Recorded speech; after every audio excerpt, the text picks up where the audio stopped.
Well, good evening to this effectively a parish council meeting, technically a meeting of councillors. But tonight's meeting, we've got one planning application in Shepperton Close, and two residents have asked to speak in that and during the open forum. We've got an update on the public footpath signs that we've been pressing Milton Keynes Council to replace. We've got an application to MKC to their Community Infrastructure Fund for some improvements to the sports ground, which Russell will take us through. We've then got a discussion on the quote that we've recently received from Openreach on the provision of full fibre broadband in the village, and see how we're going to decide to proceed with that.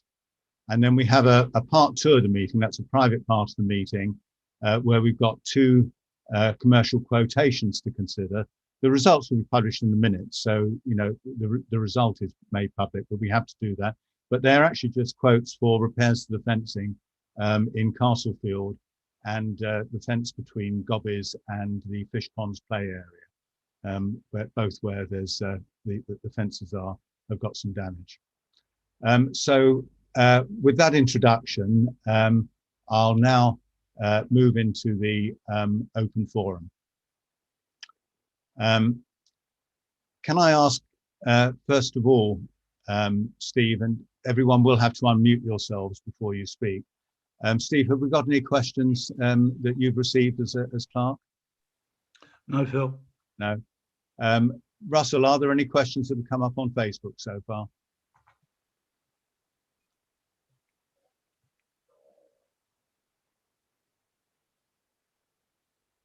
Sorry, no, not that I can see. Okay. Well, I know we've got both Brendan and Leo who've asked to speak. Brendan, as you are the applicant, would you like to go first and speak to us? Don't forget to unmute. Brendan, you need to unmute. He's done it. Yeah, I mean, I don't really have much more to say apart from what I already sent to you, Phil, regarding the background behind the design of the property. Given that we're aiming to retain symmetry of the property using all the existing materials as expected in the neighbourhood plan, both the old and the new, following all the roof tiles and so forth. We tried to retain as much as possible as we could do. Obviously, when pushing an extension out, you need to put roof lights in to bring light into the property itself, and trying to match existing elevations that have already been built. Number 32, for example, is L-shaped, as I pointed out. Number 42 has a perpendicular glass extension, the conservatory. So we're trying to retain at least some sort of uniformity with our properties, and retaining all the red brick that we're using, tiles, white fascias, same windows. We're keeping the height of the windows. We've had to widen the bottom window in order to get more light into the property, but we've avoided following or a mono pitch, which seems out of keeping and was rejected in a prior application. And apart from that, we've put a glass terrace over a glass roof over the terrace. So instead of going out with a conservatory style extension, we just wanted to put some glass over the top to create a minimal impact on that particular view. And from a visibility perspective, apart from Gobbies Field or the right of way, number 32 has full view of the property. And number 42 has partial view, and none of the others have any view of the property itself. As per the diagram I sent you, okay. Phil. Okay.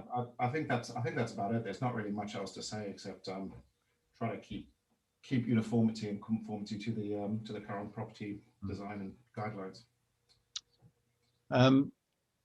Can I ask if any other councillors have got any questions for Brendan on this before we move on to Leo? Russell.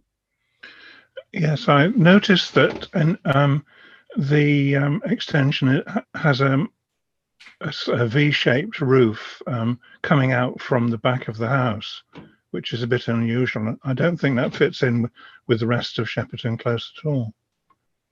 It's two V-shaped roofs as opposed to one going at the width of the house. Would that be preferred then? A single pitch across the entire? It would certainly be more in keeping with the rest of the adjacent properties, and certainly all the other properties on Shepperton. Well, I think if we just, try and get to questions. I mean, could I ask Brendan? I mean, it is slightly unusual the way you've got the double pitch. Was there a reason why you didn't do? I mean, Russell's talked about a single pitch going across the whole way. Right? Why you didn't have just a pitch going from the existing wall out to the edge of where you're expanding to as a single flat roof? I mean, I don't know. Was there a reason for that, or? Yes, there was. That's a mono pitch, and yeah, it's from the building straight out. Yeah. The property number 12 had considerable amount of complaints about it when it was being built, and that was one of the things that that most people complained about. Yeah. And we wanted to avoid that level of complaint. If that is something that's preferable, it's something we can I can talk to the architect about, or if it's something that we no. Well, we'll see how the discussion goes when we come to it. As I say, this is just an open forum where we can have a relatively informal chat. We'll come to it on the agenda later. Do any other councillors have any questions? Sorry, just to add on the double V, because the kitchen was coming out in a pitch. Trying to match a veranda style glass onto a pitch was quite difficult. You couldn't come down from the building; it would have looked awful. You couldn't have had it flat because it just wouldn't have drained properly. So the only other sort of option would have been a mono pitch if we wanted to have any sort of covering over the veranda, which is something we would quite like, given that we can leverage the rainy season. Yeah. Okay. All right. Well, thank you very much then, Brendan, for that. If you could mute yourself again, and Leo, I think you wanted to speak.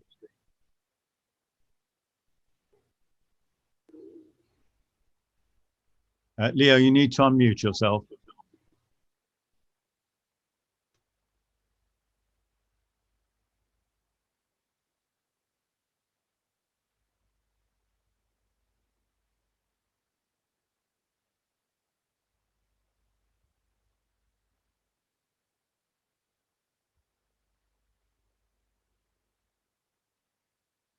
Leo, it should be at the bottom. Sorry, I found it.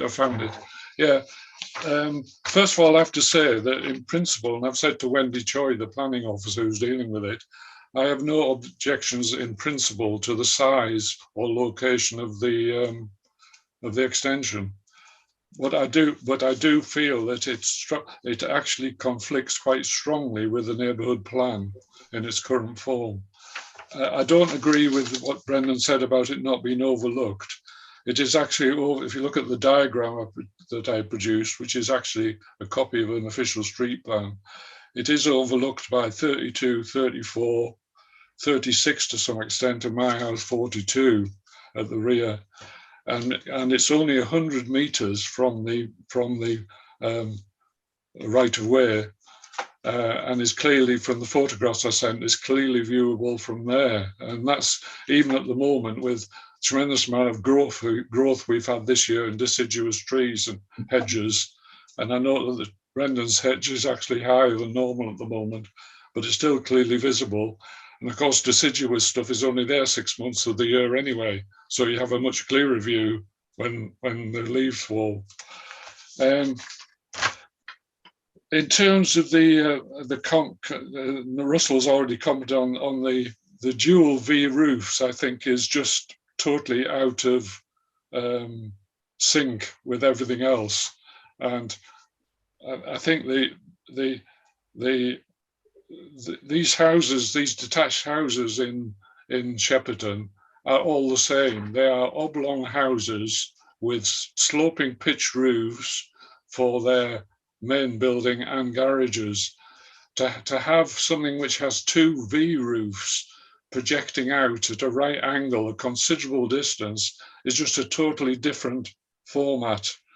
And it doesn't particularly meet, it doesn't specifically meet the CNP requirement to pay particular attention to the form, that is the shape, and the design of existing and adjacent buildings. This would be quite a unique shape and form in Shepperton Close everywhere, and particularly on these detached houses in this effect, what is a quadrangle of houses. So I think it conflicts quite strongly with the CNP, both the extant version and particularly the referendum version, which now having been examined is actually a material consideration for planning applications. In fact, I think Brendan wasn't aware of that, and I actually sent him a copy of the referendum version and explained its status to him. So I think it strongly conflicts with the CMP requirements about paying attention to the building, the 38 building itself, and to adjacent buildings, because it's a very conflicting shape and design. There's also there's other items which really are a problem in that respect as well. There's a large rear window on the left-hand section, which is not of Georgian style. It's a completely different style to the rest of the windows. And it has exceptionally large roof skylights. I mean, roughly, I think they're about Brendan might need to comment on this, they're about 1.5 meters square. That's very large. Having had a single-story house with skylights, even a skylight sort of half that size produces a vast amount of light inside. And I can't see practically why in a fairly small, I had them in my French house in a kitchen that was 40 square meters, very large, and it was lit by a single sort of 1 meter square skylight, which produced sufficient light all the year round, basically. So, and they're very visible because of the size of them, actually. I suggest that amendments that would make this extension acceptable from a CNP point of view would be: one, a full width tiled roof sloping down from the rear of the house with a pitch compatible to the existing house roof, which is the standard style of these buildings. Secondly, reduce the size of the sky windows and replace the casement design dining room window with a Georgian style one. I think with those amendments, I would withdraw my objection and it would meet CNP. Okay, thank you very much then, Leo. One other comment I'd just like to make as well is and this goes beyond the current application, that and with recent events we know that we have to be extremely careful to make sure that Milton Keynes planning follow CNP in all cases. I mean, there have been ones where they haven't, like those horrible bloody picture windows on the house so it isn't just a question of this application, it's the principle of making sure that MKC planning do follow CNP. Okay. All right. Thank you very much, Leo. If you could mute yourself. Did you want to very briefly, Brendan, respond to any of those, or? Yeah, I did. The light distribution from the architect's calculation, we required relatively large windows like that, especially at that pitch. And the diagram that Leo produced regarding overlooking didn't include garages, which blocks the view from everywhere. To actually see those sky windows, none of those houses, apart from possibly 32, would see the one side sky window. That's all I really wanted to say. Okay. One point, Brendan, in fact, I was going to make this myself later on. Leo did remind me of it. What is the kitchen window on the drawing? Doesn't seem to be in a Georgian style. Is that just an error, or is that not your intention? The panels on the side would be matching the having those extra little lines in the window. But to be honest, none of the windows of these buildings are of Georgian style. Georgian style windows are vertical, but to match all of the little I don't know what they're called, the little panes to reflect the smaller windows, we chose not to do that in the middle to actually have a better view of the garden. And that we can't even see over our hedge, which is not deciduous. We've got ivy all over it, so you can never see into the field. So yeah, we kept the center bit clear so that we could actually have a good view of the garden. Yes, it was the kitchen window that I was particularly and also concerned. to match the current patio door, which is clear. Yeah, the kitchen window, though, the new kitchen window, would that have the I call it Georgian, but I take your point, the inset tiles? Yeah, we were planning on doing that on the side bits that open, but we were hoping to keep the center bit clear, which is one frame more than what it was before. Okay. All right, Brendan, thank you very much. Thank you. Right, we'll pick that up when we get into it. Does any other councillor want to has any comments or questions before we move on? No. Sorry, was that you, John, asking? If you are, you're muted, John. I am sorry about that, Chair. Sorry. Just before Brendan and Leo leave, I just want to point a clarification, if I may. Brendan touched on it. On 3432 on this diagram that I've received, he has mentioned the garages aren't on it, which I think is an important point, but am I correct in thinking 32 is the one that's put a huge extension on? Yes, it has. Oh, it has. That is the one, isn't it? It's the it's L-shaped with the pitch coming out with large roof lights and bifold doors. Yeah. Right. So the houses penciled in on this aren't really truly representative of the size of those. But that was all done before. Okay. That was done before CMP. We're now talking about CMP, aren't we? Oh no. Yeah. Okay. I just wanted to clarify it was the right house, the right position. Just a clarification. Yeah. Thank you very much. Okay. Are there any other comments for the open forum?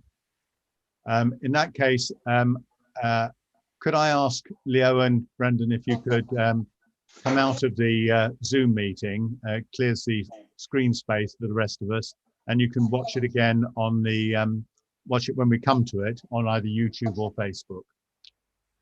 Okay. Welcome, George. Just in time for the meeting itself. We just held the open forum, and as you probably heard, just a couple of speakers about a planning application that we'll consider later on.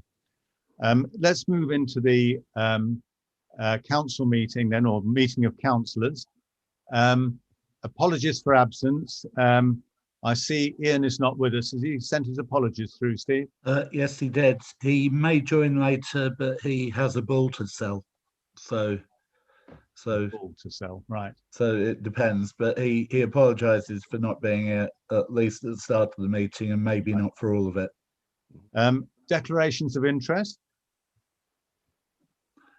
Mr. Iles, you're on the payment. You're on the payment schedule. I indeed I will declare an interest. I haven't actually seen the payment schedule. When did it come out? Before 7, I was waiting on Milton Keynes Council to hopefully give me an invoice for the tree they planted at Fish Ponds, but that didn't happen. Well, we'll have to. I'll have to pick up. I circulated it to all councillors, so yeah, but I'll have to bring it into the folder so that we can display it. Fine. Are there any other declarations of interest? Approval of the minutes of the last meeting. Are there any matters of fact that anyone would like to raise?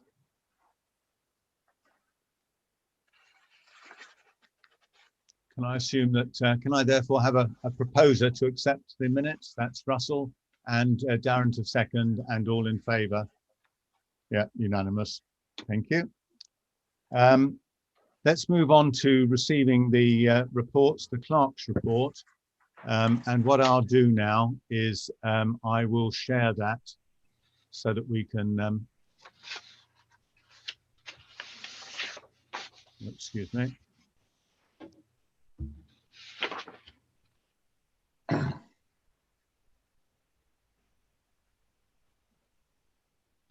Right, can we all see that?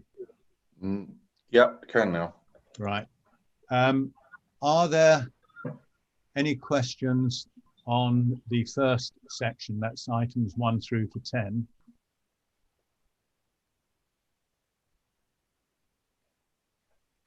Can we just have a minute to read, Chair, because this has only just come out.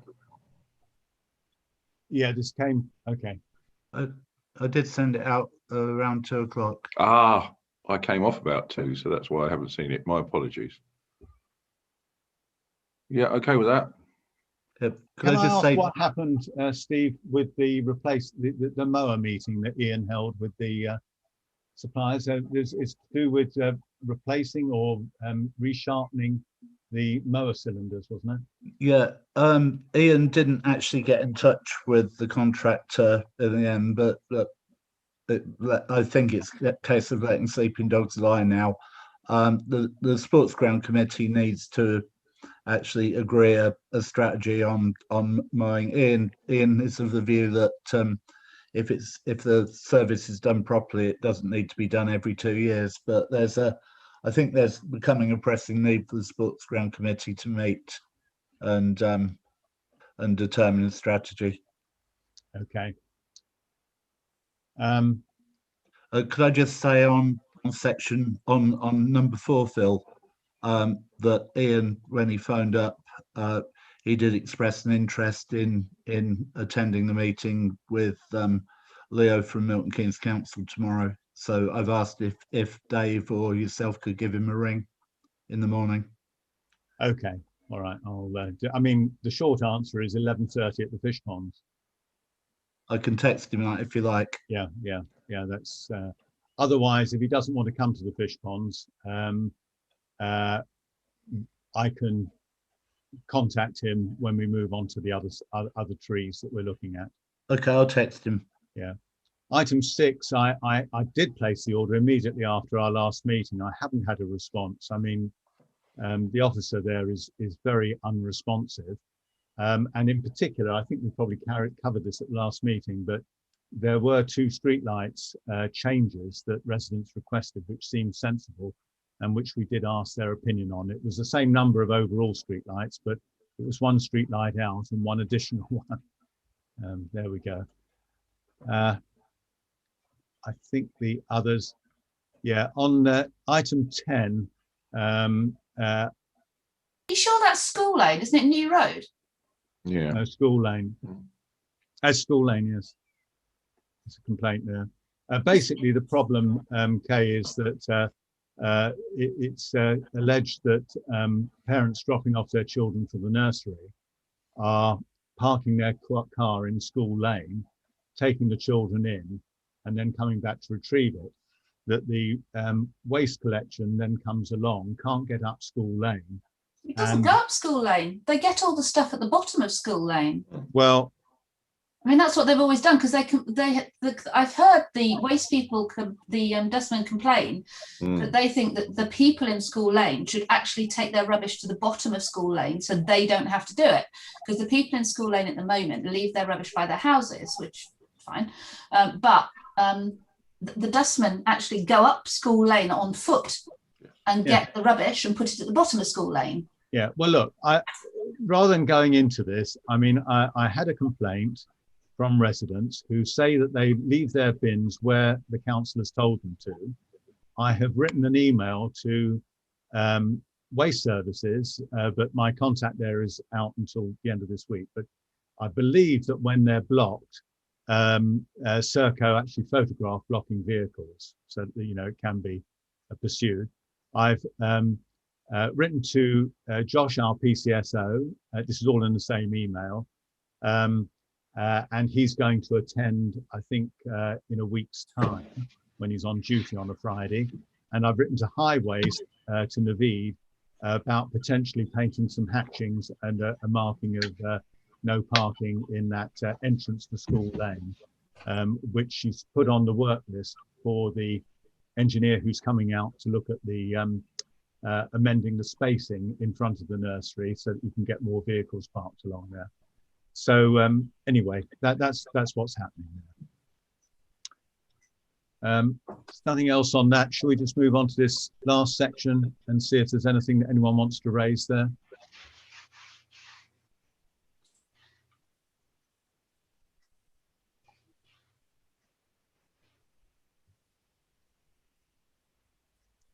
On that black tarmac outside the, opposite Russell's, apparently they served them Anglian Water with a notice, and they've got 18 weeks from when that notice was served to make the repair. So they've still got time to do that. Okay, in that case, if that's finished, there's no more. John, are you finished? Right. Let's close that and move on then. So we're now on to the planning application that we had. Let me just see if I can, excuse me. I thought I just, what have I done? Have I closed you? Are you there? Yeah. Last, I've got to recover myself. I clicked on the wrong thing in my, right, there we go. So I'm going to now share this screen, which is the plan that came through earlier today of what Brendan is proposing. There we go. And you can see there what he's got. Now, would any councillors like to speak on this?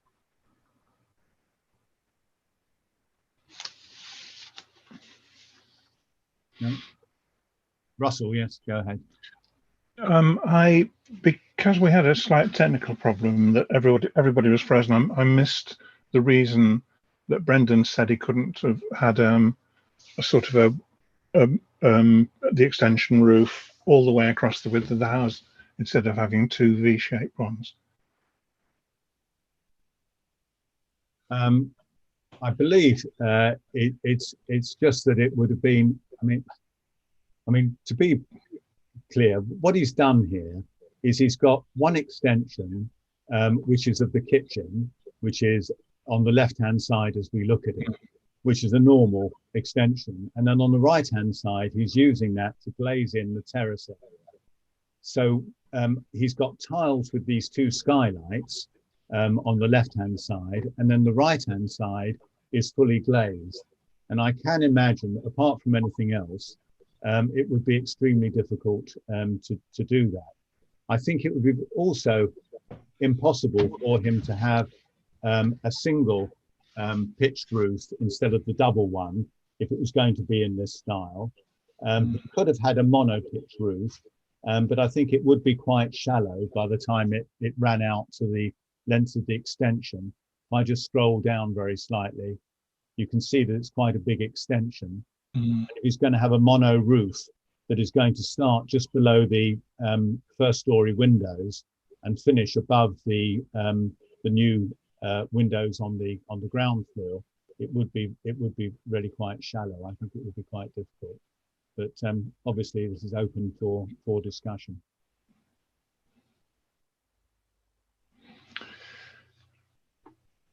Right, I accept that. The fact about changing the window from the, well, we'll call it the quote Georgian style to a big plain modern one in the middle. I don't think that fits in with the design policy in the neighbourhood plan at all. I think the windows have to be similar to the existing windows, such as the bedroom window above it. Yeah, I must say I'm rather inclined to agree with that for that window. I mean, I think the patio windows are fine. I mean, yeah. But, actually, looking at the This is the one. Can you see my cursor, everybody? Yeah. The one we're talking about. Yeah, the actual I've got the existing plan of the house, and the big doors to the right are actually there at the moment. Yeah. So there's no change in that bit. Yeah, that's the just only, a glass. That's just a glass roof coming out over there, Yeah. isn't it? Yeah, that's right. And then the only change, looking at it straight on from the back, is just that window, the kitchen window. Yeah. Okay. Does anyone wish to propose any objections on this? I mean, I think Russell and I are certainly in agreement that this window, the new kitchen window, Yeah. will be in this Georgian Yeah. style. But other than that, are there any other objections? No. No. No. Okay. Well, in that case, I'll stop the share. So I, or could be Russell, propose that we just ask for a condition that window, or these three windows really, because there's two openers and a fixed one, are done in the same Georgian style as the bedroom window above there and there, i.e. with the little inset panes, to maintain consistency of design. But other than that, there is no objection. Is that a reasonable? Is everyone in favour of that? Yeah, I'll second that happily. Okay. And Kay, you happy? Yeah. Yeah. Okay. Very good. Thank you very much. You okay with that then, Steve? Yep.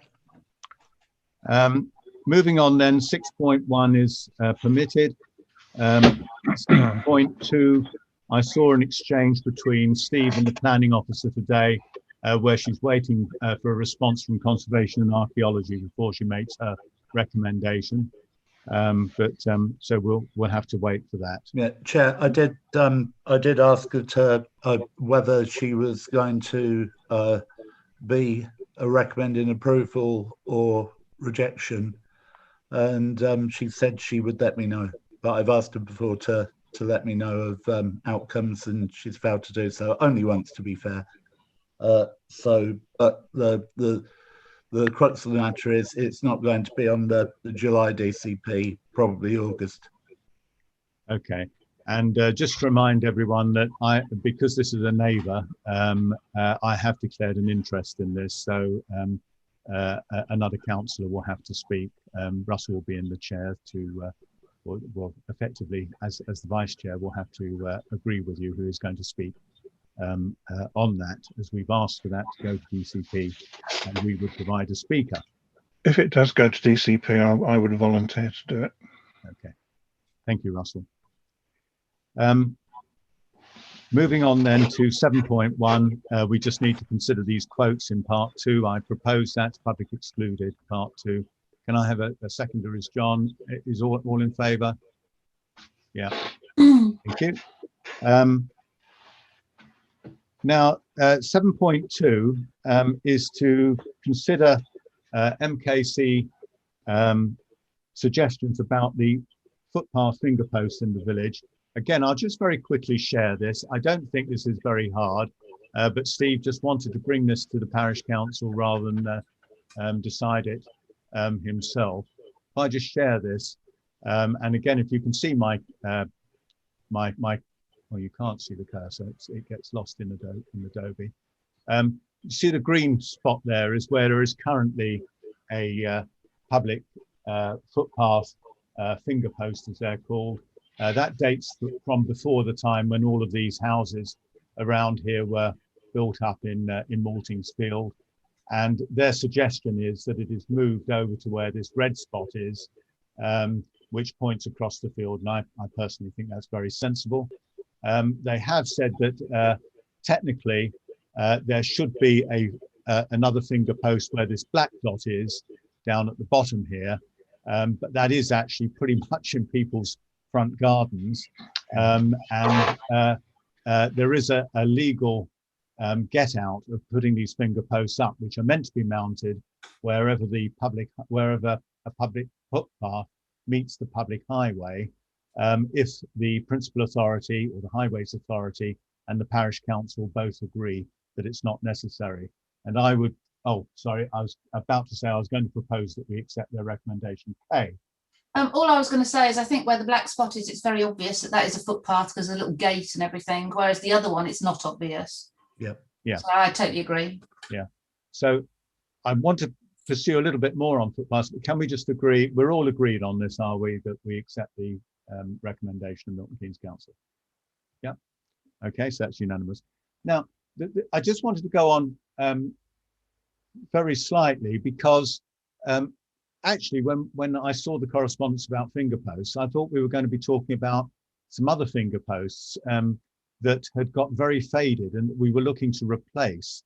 I'm trying to do this from memory now, but I'm pretty certain it's the one by Elm Tree Cottage pointing into Castle Field that is very faded. And I think there was one on Station Road that was also faded. Steve, can you remember what it was and what the state is? They're aware of the. We previously agreed which of the finger posts are faded, and they've agreed to replace them all. There's one down the down by the two cottages at Lodge Farm Business Centre. There's one by the railway bridge. There's one by the village hall. There's one on the corner, the first entrance to Castle Field as you come into the village from Havisham. They're the ones. I think they are the ones. And there was this query about the one in Maltings Field, which we've just resolved now. So they're going to replace them all, are they, Steve? They're going to replace them all. Okay, that's very good. That's very good. That would be a good result. Thank you. Right.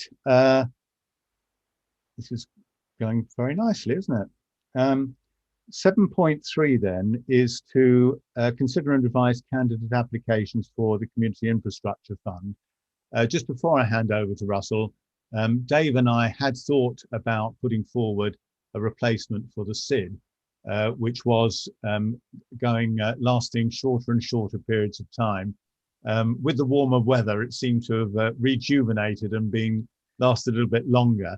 I have had put an inquiry in immediately after our last meeting to Highways and got the reply about noon today, as is the way of last minute things from MKC. But I suggest that we leave the SID for the next round of CIF applications, given the sports ground is so well advanced. So I think Dave and I are okay with that.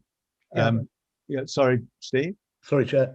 Just to say that coming out of the last meeting, we were looking at 3 potential applications. One was for the replacement of SID. The other one was to do improvements to the courts at the tennis, the sports ground, whatever that might be. The third one was the area down by the water tower. But Darren and myself haven't had the opportunity to pursue that. So I think Darren will be stepping back from that one and looking at maybe other funding opportunities. Do you agree?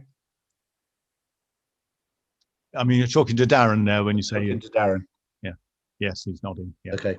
Okay. In that case, Russell, you seem to have a clear run for the sports ground, if you'd like to. Yeah.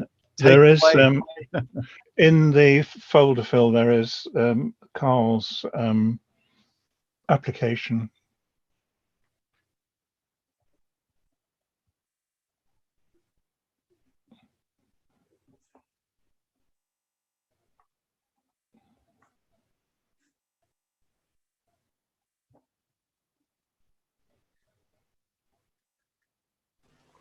Sorry, this is slightly clunky. I'm just trying to find it now, so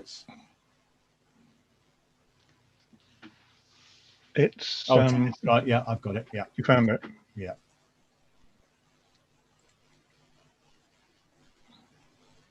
Sorry, I'll just load up and then I'll share it.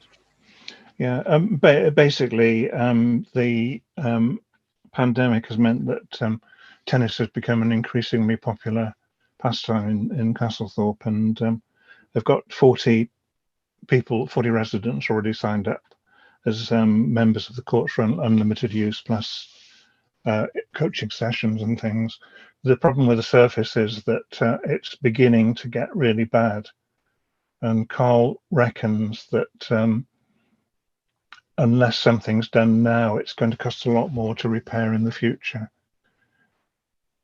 In the next 5 years, I think he says.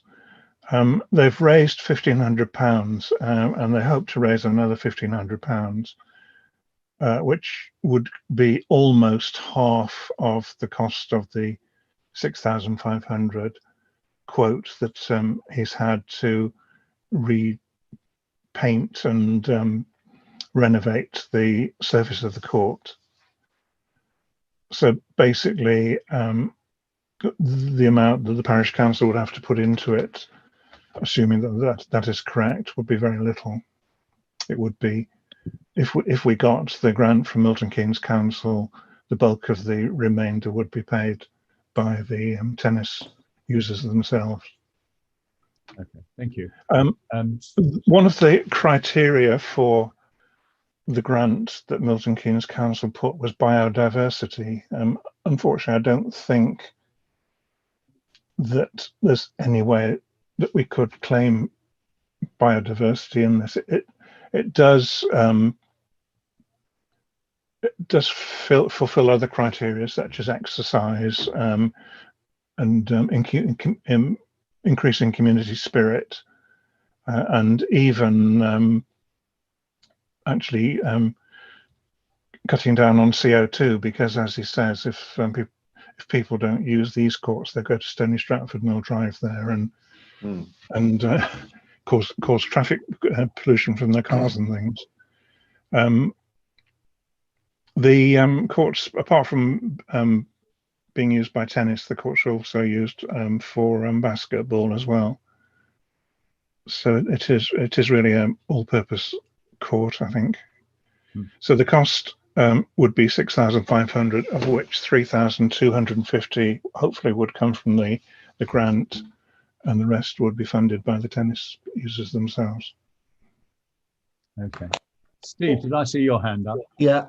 Could I just make the point, Phil Russell, that this is absolutely fine with the estimate of 6,500 for the purposes of making the grant, but if and when we're successful, we will need to get 3 quotes. 3 quotes, yes.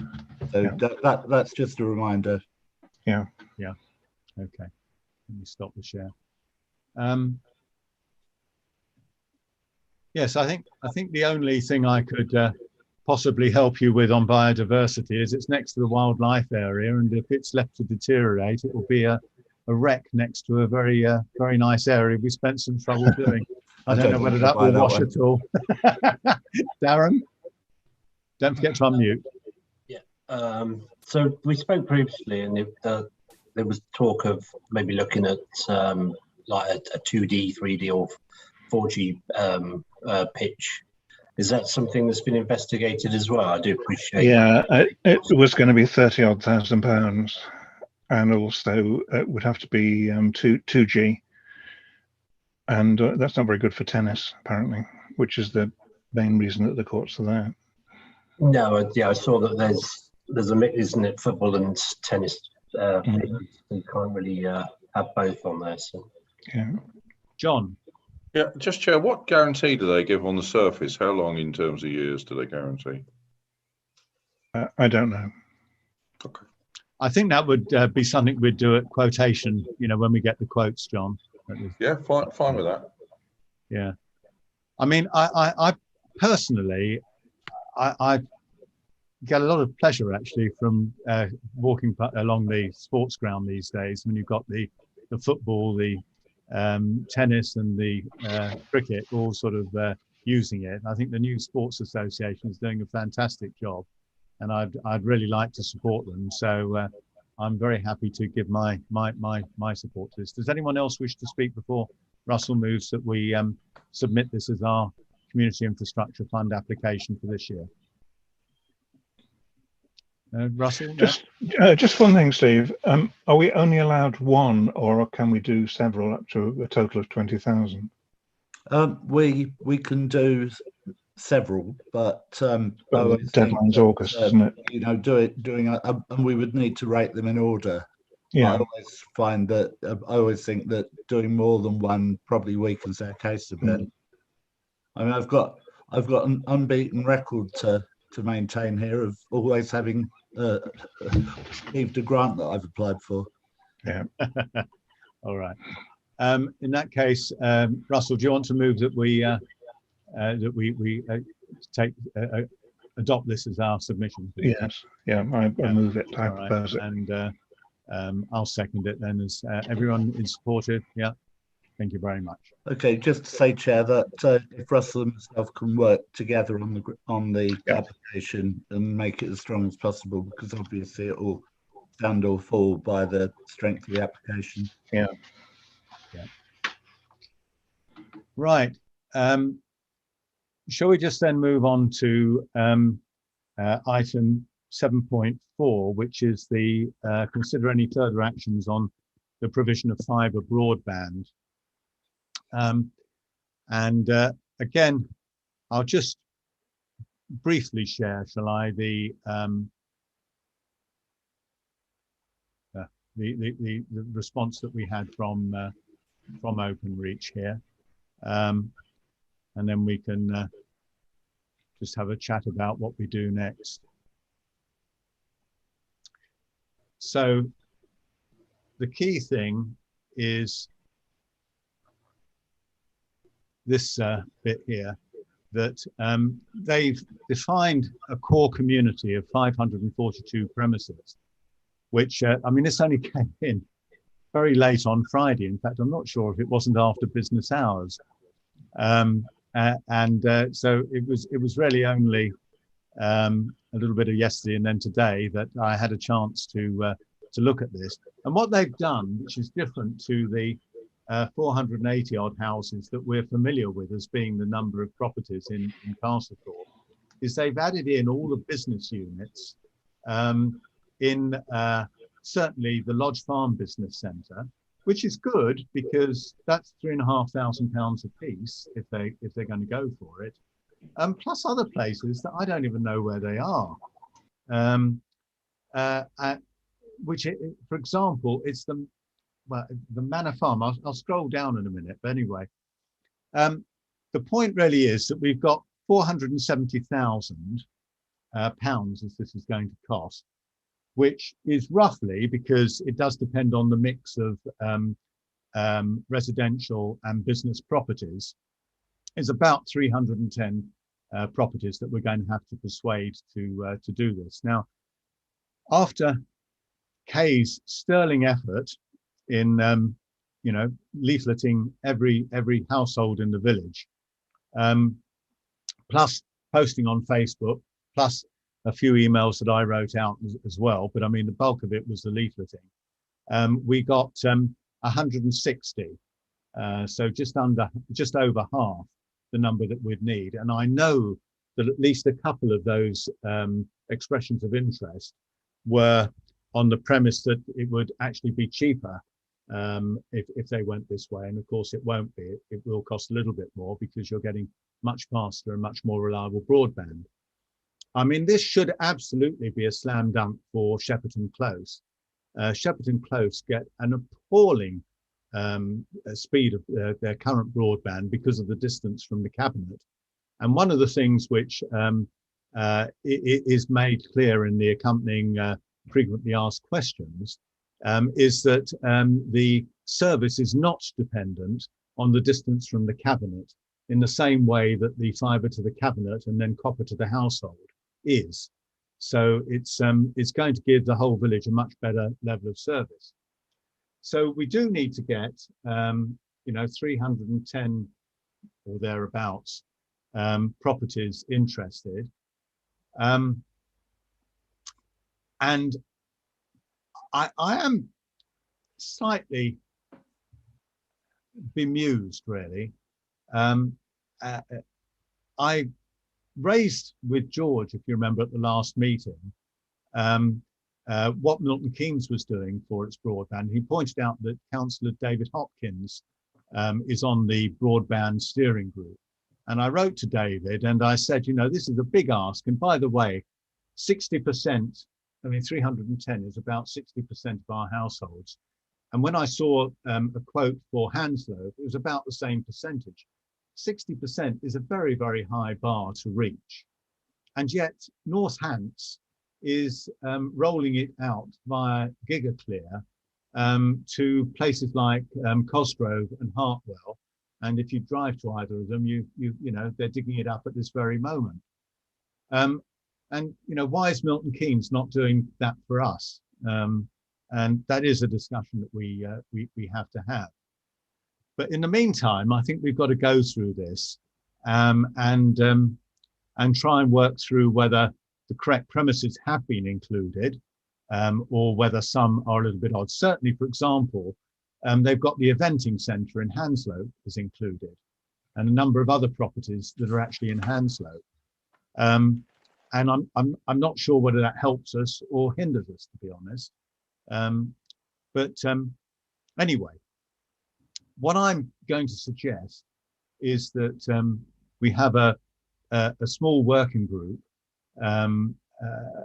to help us try and take this forward. You'll see that if I just run this down a little bit further, once you've had an opportunity to discuss these estimates, let me know and I can understand your preferred way forward and give you help. I'm happy to arrange a group with you as a group so that we can arrange anything to you in more detail and outline the next steps. So I'm not sure whether they would mean that with a working group, if we were to establish one with the parish council, or whether they would be prepared to have a kind of open meeting in the village if people are interested. Because I know there are some people in the village who are very, very keen to improve their broadband. I think the first step, though, is let's have a little group of us that can take this forward, and we can then try and understand what the issues are and how we can go.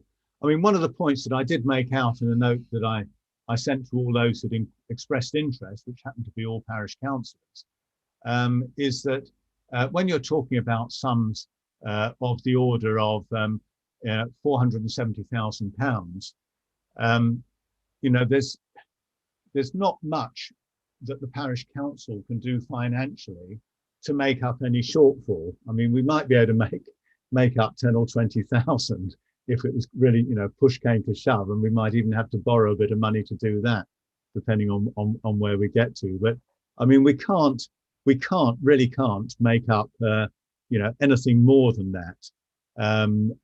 So, you know, it really does depend on us persuading households and businesses actually to come along and do that. And Steve might be about to say that there may be some EU subsidized public subsidy rules that we've got to avoid as well, which still apparently apply to us. No, he was actually going to say that he can't think of the power that we can actually use apart from S137 to actually spend that sort of money.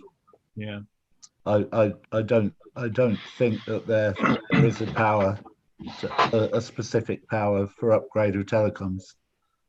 Yeah.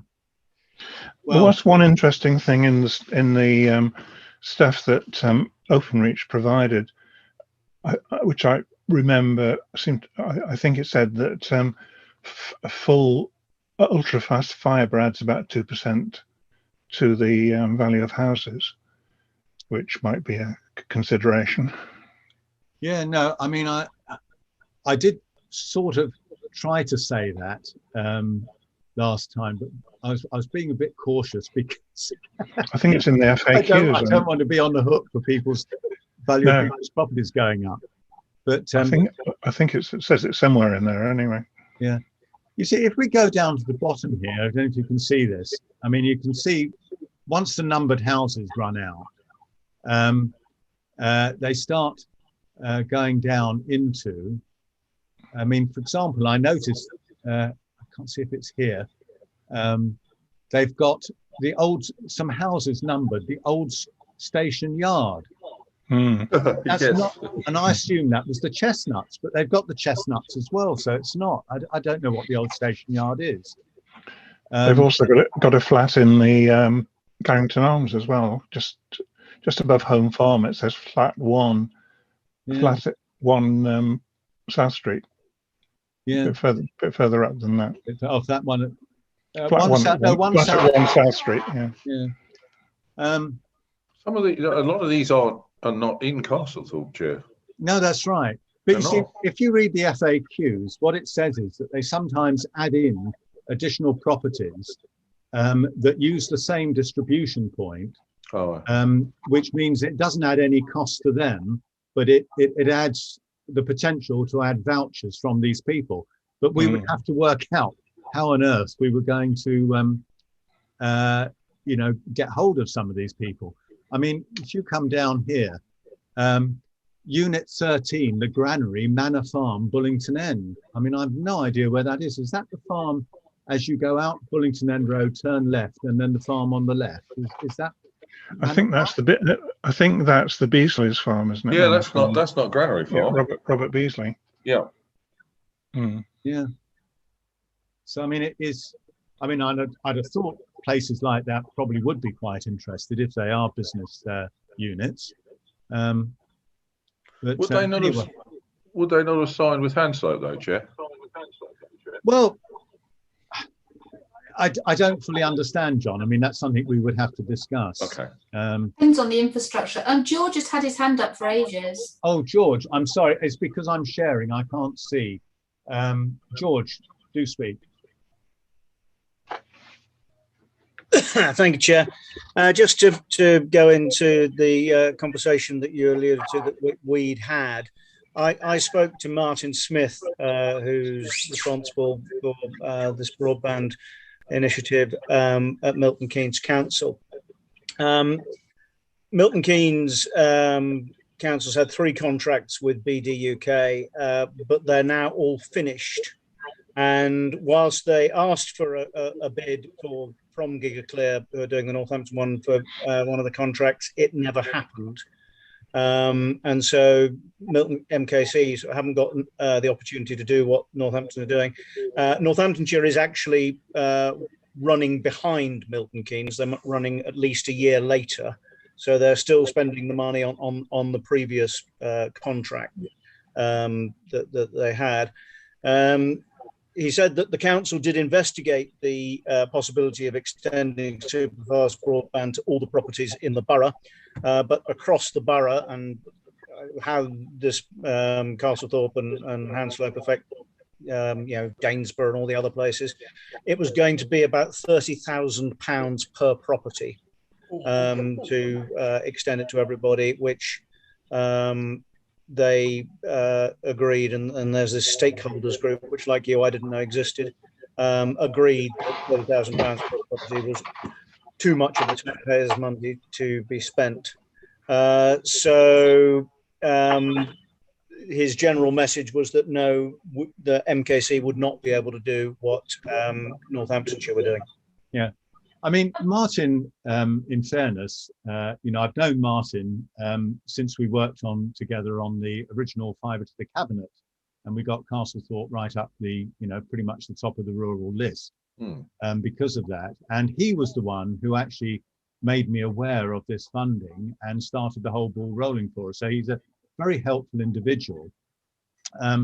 But I kind of don't buy it. I mean, for example, if you take an analogy of public transport and public transport subsidies, what Milton Keynes says, or used to say before DRT came along, was, there is an amount that we will pay to subsidise on a route is, so many pounds per passenger using the service. And in some cases, that got up to being very, very high per passenger journey. And they'd say, well, we're not doing that. But they would have a threshold below which they would say, yes, we will do that. And that's actually the basis that the 33 gets funded. And I would have thought the same would be here, that you'd choose a number like £1,000 or £1,500 per household.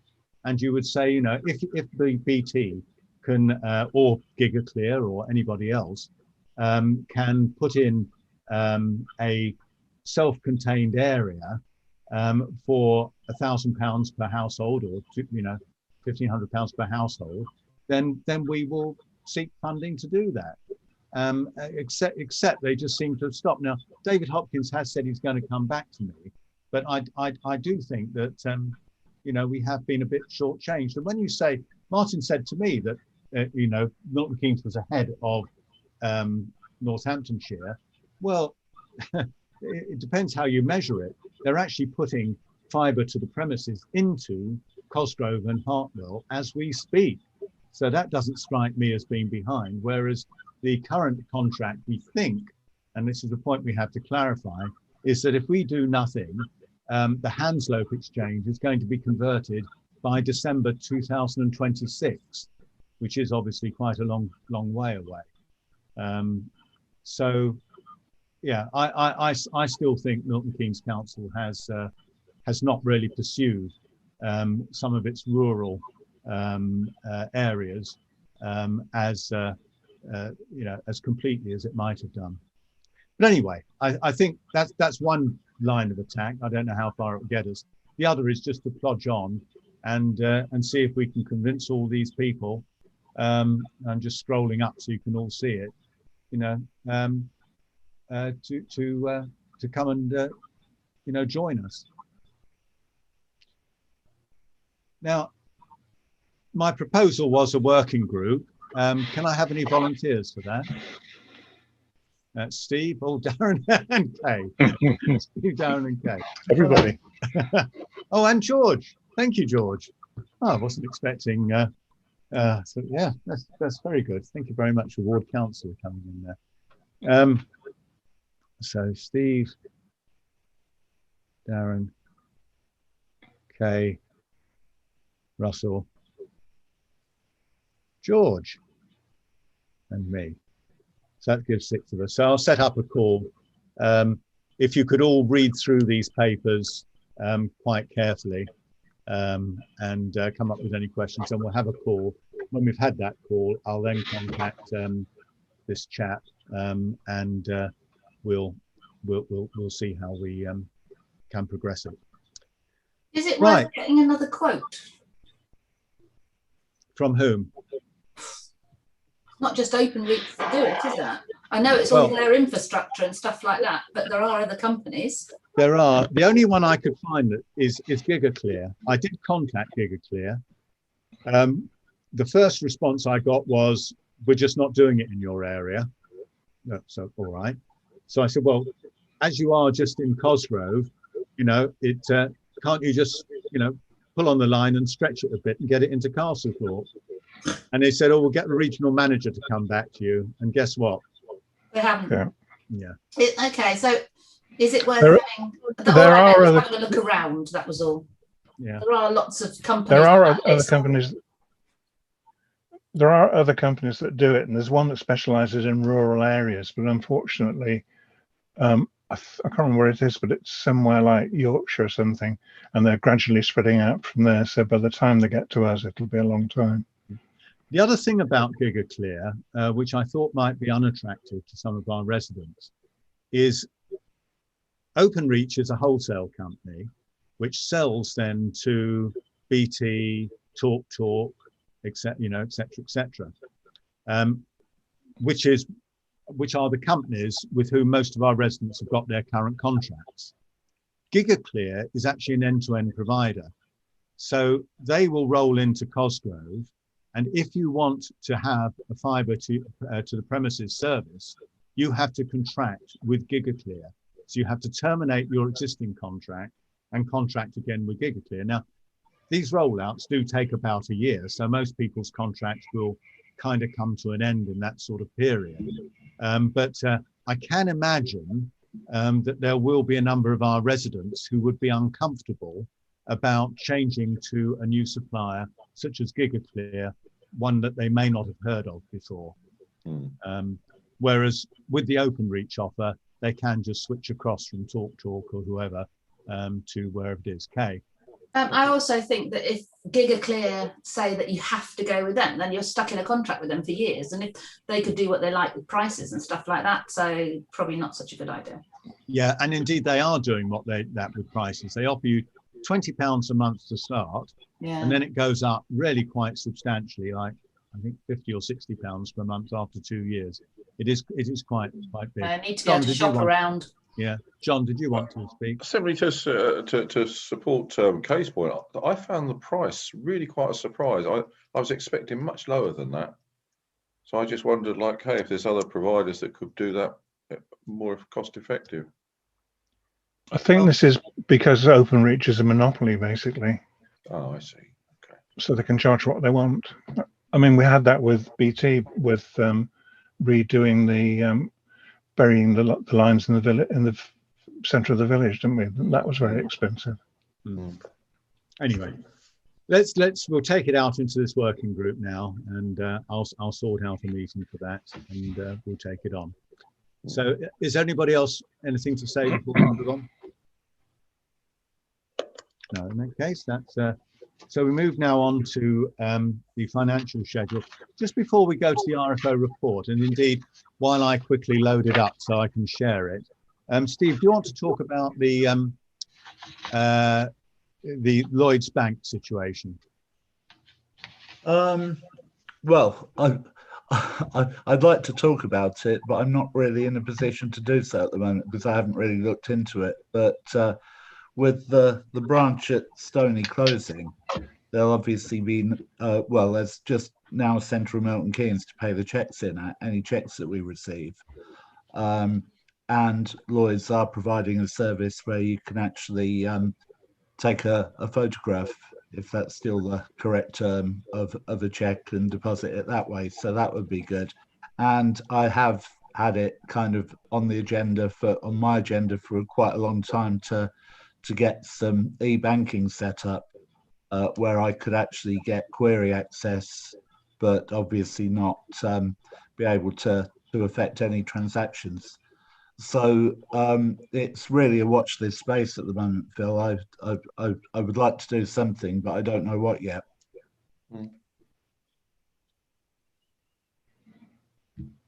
Dave, I bank at Lloyds, and yeah, you can just take a photo of it, take front and back, and then it will deposit from there. So very good system to do. So give me a shout if you need anything.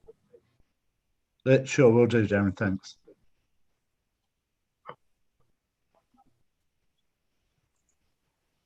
You're on mute, Phil. Right, I'm just opening the RFO statement now, and I'll just check it and then I'll share it.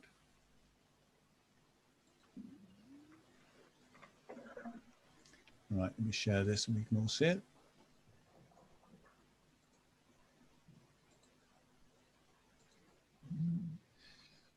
Okay, so, do I need to hand over to Russell here, Steve? Oh yeah, you've got declared interest. I've been refunded for the Zoom license, so Russell, would you like to take us through this? Right, I think it looks all pretty straightforward. Steve had to buy new printers. The tripods are for our when we do the go back to live in the village hall parish council meetings. We're going to live stream it from there, so that's for the cameras. Village hall cleaning, that's nothing because Stacey's not put in a invoice for a long time. I'm sure we do owe her a lot of money. Richard's been doing various things, broadband, grass cutting, weed killing, installation of electrical sockets in the garden, and a pump for the tap in the garden at the village hall. The Zoom license, which we need to hold the meetings via Zoom for Mr. Ailes, and the supply and planting of a chestnut tree at Fish Ones. I don't think it's all fairly straightforward, I think. Actually, Russell, sorry, I do have a few points on it I'd like to bring to attention just to make sure people are clear. First off, part of Richard's payment is we have paid him £25 for a mower. That I mean, I believe that to be a reasonable expenditure, but just to make sure that everyone is aware that Richard has actually sold us his mower petrol mower for £25 that he keeps in the shed at the village hall. So I hope everyone's happy with that. Mm-hmm. And I can't for the life of me remember what else it was I was going to say to you. The talk thing, I'd like if we could get that set up as a direct debit, because I'm assuming that we'll be paying that every month. Yeah. So I think I thought it was set up as a direct debit. Well, I've had an invoice from them, and I've not Right. seen any payments on the bank statement. So that and finally, the last thing I was going to say is Milton Keynes Council. The reason that this month's reason the payment schedule was late is that I was rather hoping that Milton Keynes Council could provide an invoice for the tree planting at the fish ponds, but they hadn't. So my £400 plus VAT is only an approximation. I'm hoping that the cost is within that. So they're just the things that I'd like to bring to attention.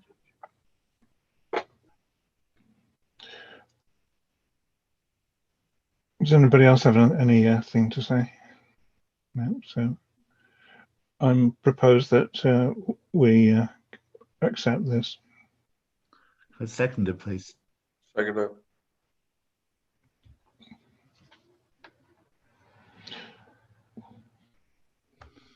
Just on the subject of Talk, Steve, their business department lines are usually very quick to answer, unlike their residential lines. So it might be worth checking with them. I'm sure I've set up a direct debit with them, but it might be worth checking. Okay, before I send a check off, I'll actually talk to them and make sure we're not paying twice. Let's finish that one, is it? Can I just make a small observation, Steve? Kay sent through a note from Google saying that they're, I think, to do with leaving the EU, they're moving their services somewhere, and we may get very slightly different invoices. And you just need to check that we're still paying the right account at some point. Now, I wasn't quite clear from rereading it this afternoon whether it would apply to this, because it seemed to imply if you are also using AdSense, which we're not. But if you could just check any invoice that I'm not sure who gets it actually, whether it's Kay or Steve, but check the invoice and just make sure that the payment details for our standing order haven't changed. Okay. Okay. That's invoice from Google. Yeah. Right, in that case, if I can move us on now, I think we just have there was some correspondence, which I think you have seen it in 9.1, which is to do with basically a member of the public. I don't even think it was a member of Castlethorpe public. I don't know. It wasn't. No, it was a kind of open letter to all parish councils. Yeah, just expressing concern about the wheelie bins when they come in and where they're going to be kept, particularly for houses that don't have suitable facilities. The discussion has been had, unfortunately. I don't think there's anything that can be done about that now. I mean, and I did express those concerns when we had the parishes forum call on it. I think we just have to watch that space now, because that ship has sailed, as they say. It can sail with a hole in the front, because it's a dreadful policy. If you go to Wolverton or New Bradwell and see the terraced houses there with 4 bins outside each, no way of getting it through to the back. There is actually near Sid Telfer's 3 terraced houses, and there's 12 bins out the front. So if you really want to pollute the atmosphere and make a place sort of disgrace, that's the way ahead to do it. So it may have been, that ship may have sailed, but it needs sinking, in my opinion. Sorry. Well, I think this will be toward councillors to comment, really, and see if they can help on it. George, you've got your hand up. Yes, Chair. I didn't think the decision had finally been made yet on going to bins throughout the whole city. You're ahead of me. If I thought it was still a plan, but not a definite. I think the councillor actually saying it's been a success, the trial. So it seems to me that it's headed that way, even if it hasn't already been made. Well, financially, the council want to do it because when they renegotiate the Serco contract, they're going to have to replace all the bin lorries. And the sort of lorries that we currently use, which allow for the collection of bagged waste, are either very difficult or very expensive, or both, to replace. And lorries for wheelie bins are much cheaper. So that's what's driving the council wanting to move to wheelie bins, is to get cheaper bin lorries. But one of the questions we've been asking is about what they call side waste, which is if you've got too much to go in your bin and you have a bag on the side of the road, they're not going to pick that up. It will only be the what's in the wheelie bins, and of course that is what is a real driver to people fly tipping. Council don't take their bin bag and say, well, I'll chuck it in the hedge then. Whereas now, as much waste as you put out, the council takes, and that is a very good system. So the problem of side waste is one that we haven't given up the fight on yet. Yeah, well, and I do agree. I mean, particularly if you think about Christmas, New Year, when you've got limited collections anyway, that would be a big problem. But the other point that I did make, though, I thought they promised that they were resolving it, was actually with properties such as in New Bradwell, which I think was a trial area, where you've got Edwardian houses very similar to many that we've got. Because certainly, having come to an inordinate amount of expense and trouble, in fact, the whole drive of this parish council for many years has been to make the village look a lot better. And we're continuing that. I mean, things like street lights, litter bin, benches, everything. And then just to stick 4 bins outside every house is just going to be just appalling. Their answer to houses that haven't got room for 4 bins inside is to give you boxes. Yeah. But then you can fit even less in a box, so your side waste problem becomes even bigger. Yeah.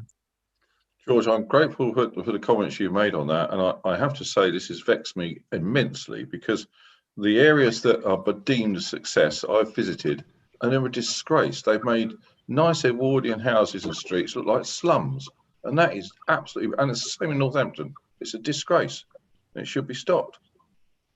I could take the chair's argument for Christmas, but that's Christmas and Easter. Every day and every week, that lot's going to be outside people's houses.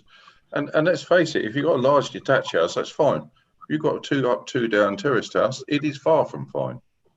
Yeah, no, I do agree. No, it's 2 separate problems. One is side waste, and the other is storage. Okay. Well, we can only ask our ward councillors to drive this forward.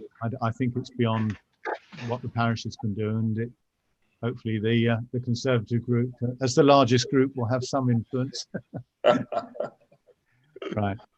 9.2, I only put this in as a kind of note. I believe, Chris, you've been liaising with the potential applicant on this, but basically it's an application for a change of use for down at the Lodge Farm Business Centre for a swimming pool for autistic and disabled children, and it's a very specialised function, which the pre-planning advice has been it's going to lose a business unit, and so we're not going to allow you to do it, and it's in the open countryside, and we're not going to allow you to do it.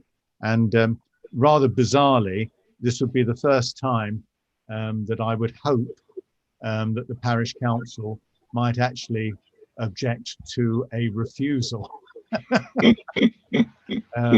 It's more here as a place marker, just to say that the timing of this is likely to be in August, and so we probably will have to have an extraordinary meeting, but we can do it via Zoom to minimise the pain, to consider it, because it's not actually in yet. Chris, did you want to add anything to that? Nothing to really add other than if the council's fully for it and they're happy to put this forward for Development Control Committee, I'm more than happy to lend my support. Whereabouts is it, Phil? Lodge Farm Business Centre, down the road by Windy Harbour. Oh, I can never remember How which is one. it looking? On the way to on the way to Havisham. Havisham, Yeah. Right. Okay, got you. Okay, why are they How objecting? Well, let's not worry too much about it. They say it's open countryside, which it is, and there's But it's inside. I know, but it's a development in open countryside is the point. And they do clay pigeon shooting and all sorts of things there. So Yeah, I know. that's not going to be quite as noisy as that, is it? Yeah, you're pushing against an open door, but I mean it's and it's very small numbers of children because they have to give them They'd have to give them one-to-one. Yeah, almost that, or very literally a handful at most. Anyway, so that's just to let you know that we may do that. 9.3 we've already dealt with. Any other business? Yes, I've got two things. Karen Russo has posted in the comments on the Facebook feed that the bins weren't collected in Maltings Field last Friday, which is the first that I've heard about it. Well, I'm not sure who's watching at the moment. I mean, please, if you are a resident, report it through to MKC immediately under missed collections. If it's something that is recurring, also let me know and I'll contact the Milton Keynes officer who's responsible for overseeing Serco, who's normally very responsive. Unfortunately, he is on leave this week. I know that because when I wrote to him about School Lane, I got an out of office until the end of the week. But please, residents, do contact either by phone or using the website and report the miscollection. They should then come out and collect it. But let me know if they don't. It is a recurring problem because it's on Facebook all the time that they don't. Sometimes it's because cars are parked on the corner so they can't get down there, but what they agreed, I think, was that they would have a smaller vehicle to do collections from New Road and from Maltings. No, they didn't. They agreed. In fact, I had this conversation with the chap's name is Kevin Wilson, with Kevin Wilson, and he said they will only provide these smaller vehicles where physically the roads are so narrow that they can't get their big vehicle up. They will not provide it just because people are parking inconsiderately. But they do photograph it and they do report it. And I have had the PCSO go down there and try and see if there are parked vehicles. But obviously he can only go occasionally on Friday mornings. But it is a recurring problem from there and New Road as well, and Prospect Place, for both those areas. Yeah, I mean, I have to say I can't keep up with Facebook, but if you want me to start logging these as a more strategic issue with Kevin, I'm very happy to do so. I know that last week there was a wedding in New Road, and actually one of the residents offered that if they could find a spot at the tip, they would actually take all the rubbish out of New Road. Well, you see, that's an interesting they shouldn't one. have to do that. No, that was reported to me. I contacted Kevin. Yeah, and it was he fixed. Immediately arranged the pickup and wished the wedding party well. I mean, he really was very responsive. Yeah. And he's a great bloke, really is. But I think we do sometimes get, when the road is blocked, the Serco people are probably on a bit of a time mission, and they just pass it by. But anyway, parking is not the problem at New Road, but it certainly is at Maltings. But at New Road, they said they actually pointed to the no HGV sign and said we can't go down there. That's what I heard. Yeah, okay, that's nonsense. Steve, did you want to add? Just to clarify, is there an action coming out of that? No, it's just me asking residents, please to make sure you report it through to MKC, and if it's recurring, let me know, and I'll contact this officer at Norton Keynes. Okay, fine. If I can add, residents are very welcome to contact the ward councillors as well. We can also act on that. Yeah, great, thanks. And my second one is that I've been the editor of Castlethorpe News since I think it was 2013, certainly 2014, and I wish to tender my resignation.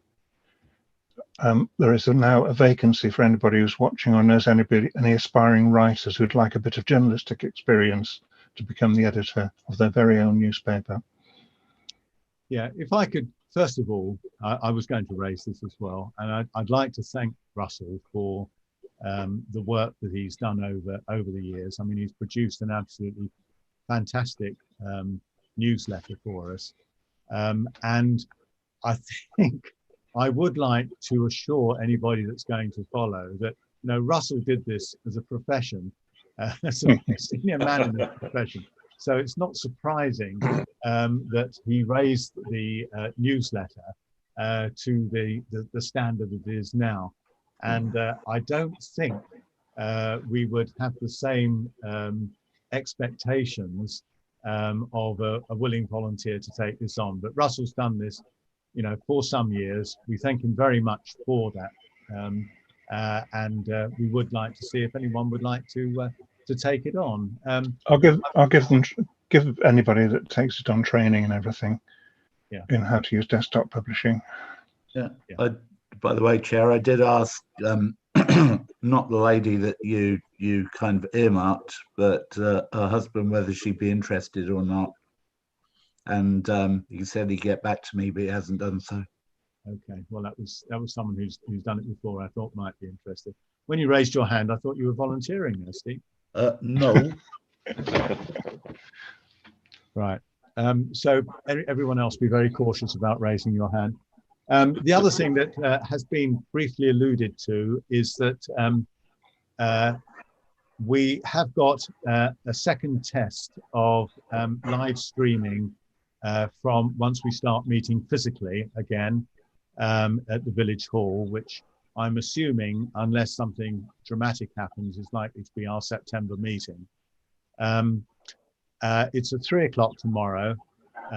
We're going to, the test will have two parts. The first part is a fairly simple one, using webcams and a camera to basically record, you know, two sides and a top table probably. And then a second test, which is much more sophisticated, because Russell has purchased some, on his own accord, some sophisticated video mixing equipment, and he wants to try that out on us as well. I think we've probably got we've got Steve who'll bring a laptop. Sorry. Yeah. Can I just say, Chair, that I was raring to go, but my dog's claw is hanging off, and I need to get him to the vets tomorrow, so I might not be able to make tomorrow. Well, it's only happened today, but I need to get him to the vets. Yeah. Okay. If that's the case, I mean, I have. Well, I don't know if anybody else is available at 3 tomorrow, but we do need your PC. Oh no, do we? I can probably do it on. I've probably got a spare one. I can drop the laptop and the tripods round to Russell or yourself. Yeah, that would be good. I mean, we definitely need the tripods. Anyway, if anyone's interested, I will also put it onto the Castlethorpe Parish Council YouTube channel, so you can have a look at it afterwards and see what you think. But you know, I think there is enough interest in these that we should try and continue doing the live streaming, and it is minimal cost, to be honest. I mean, it's that Zoom license that we'll continue to have, which we probably need anyway. A couple of bits and bobs that Russell and I have purchased, and the tripods which Steve has purchased on behalf of the parish council. I think John was first, then Kay. Thank you, Chair. What measurement are we putting into this trial with the Zoom at our live meetings? I'm sorry. How are we going to evaluate the success or otherwise of it? For example, the football world has gone through this at the moment, where everyone's been watching it on TV, and now they're allowed to go. They're going en masse. So, are we going to produce a situation where nobody will turn up at the parish council meetings, they can sit indoors and watch it on a snowy night when we're all out?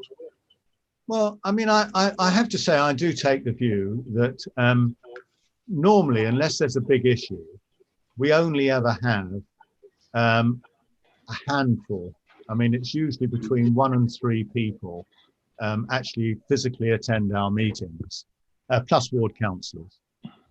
So whereas the last time I looked, I think the YouTube viewing was about 25 to 30, and the Facebook was a bit down last month, but was about, I think it was about 8 people or so. So, you know, there are, you know, 30 people do watch it.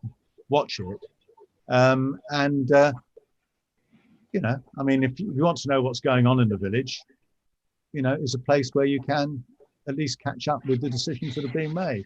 Yeah, I can take that. How many out of the parish councils are doing this, or is it just us? Well, Highforth parish councillors for one. Yes. I know a number of others are. I know Stoke Goldington is decided not to, but I know Worcester are. I'm pretty certain that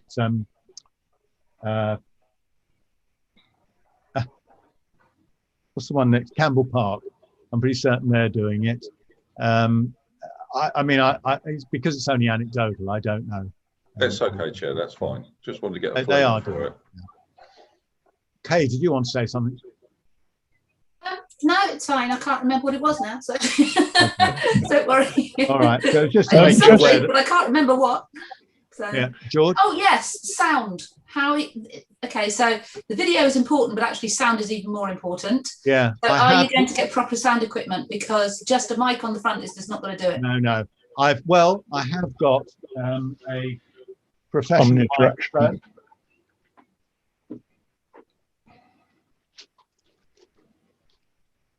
Oh, impressive. Little furry bit on top. Oh. So a wind deflector, George. It's like Sky Sports. It's fantastic. It's going to have the Castlethorpe Parish Council logo on it. Yeah. We're going to have Dave at the side with a boom, sort of going like that. And what actually, when we did it, glad it's past 9 o'clock showing that. Yeah. When we had our first test, I mean, we were very, very spread out, but actually the mic worked fine. It was a little bit echoey, but then the village hall is echoey, which is why I got the muffler to go on top of it. So yeah, anyway, but we'll try it. I was just to let you know it's happening tomorrow at 3. Right, is there anything else before we move? Going back to the bins, actually, it wasn't the waste bins, it was the green bins in Maltingsfield. Right. Steve? Yeah, just to say that the planning application came through this morning, that obviously we won't have opportunity to review a meeting of parish councillors or a parish council meeting. Now, when we tried earlier to get to the documents, the good old public access system at Milton Keynes Council wasn't letting us in, it was erroring. So we have a planning application for 6 Lodge Farm Court, erection of summer house for gym equipment. I have circulated it. We need to review it when we can get to the documents to see what we want to do, whether we want to call an extraordinary meeting or I don't think the permission for me to actually respond with the support of 2 councillors, I don't think we should go that way if it looks at all emotive. No. Well, what we'll do is we'll see when this Lodge Farm Business Centre swimming pool one comes up, and we'll see if we can wrap it up into a single extraordinary meeting later this month. Otherwise, we can have 2 quick ones. They're only 1 item agendas. It's not a pain, but we'll do that. All right. Right. I think that's everything. Next meeting will be 7:30 on Monday, September the 6th. and it will be physically at the village hall, unless there is some major issue, but obviously government guidelines, the guidance is now completely relaxed. We do not normally have a meeting in August. We have a month off, but we may have to have an extraordinary meeting or two. So that concludes the meeting. So thank you to all of you who've persevered to this point. We now have to switch off the live streams and move into part two, just to look at these two quotes that we've been given about repairing the fencing. So good evening, and thank you very much for watching.